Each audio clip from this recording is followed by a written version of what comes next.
नमस्कार मित्रांनो, स्वागत आहे तुमचं पुन्हा एका नवीन व्हिडिओमध्ये. तर मग चला सुरुवात करूयात आजच्या व्हिडिओला. मित्रांनो, आपण तरुण राहावं असं कुणाला वाटत नाही, पण म्हातारपण हे येतच. तसं म्हातारपण एका विशिष्ट वयानंतर असतंच, पण सध्या तुम्ही पाहिलं असेल की अगदी कमी वयातच लोकांना म्हातारपण येताना दिसतं. याची तशी बरीच कारणं आहेत. त्यापैकी एक चाणक्य नीतीमध्ये आपल्याला सापडतं. तुम्हाला आश्चर्य वाटेल, परंतु एवढ्या वर्षांपूर्वी आर्य चाणक्य सांगतात की महिला आणि पुरुष यांच्या अकाली वृद्धत्वाचा संबंध त्यांच्या रोमॅन्सशी आहे. आता ते कसं, ते चाणक्य नीतीतील 2 श्लोकांमध्ये सांगण्यात आले. तर आता सगळ्यात पहिला श्लोक, पुरुषस्य मैथुन जरा स्त्री मैथुन जरा. चाणक्य नीतीतील या श्लोकाचा अकाली वृद्धत्वाच्या रोमॅन्सशी कसा संबंध आहे हे सांगतो.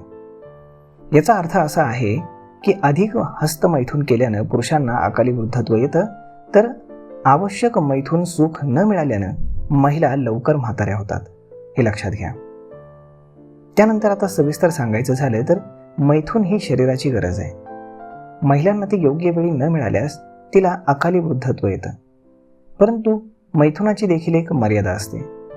जर कोणता पुरुष आपली मर्यादा आणि शक्तीपेक्षा अधिक महिलांशी रोमॅन्स करत असेल तर तो वेळेआधी म्हातारा होतो. तर मग मित्रांनो, अशा पद्धतीनं चाणक्य नीतीमध्ये देखील रोमॅन्सशी रिलेटेड काही गोष्टींना फार महत्त्व देण्यात आलेलं आहे. आय होप तुम्हाला ही माहिती, हा व्हिडिओ नक्कीच इन्फॉर्मेटिव्ह वाटला असेल. जर हा व्हिडिओ तुम्हाला आवडला असेल तर आपल्या जवळच्या मित्रमंडळींसोबत देखील हा व्हिडिओ तुम्ही शेअर करायला विसरू नका. धन्यवाद.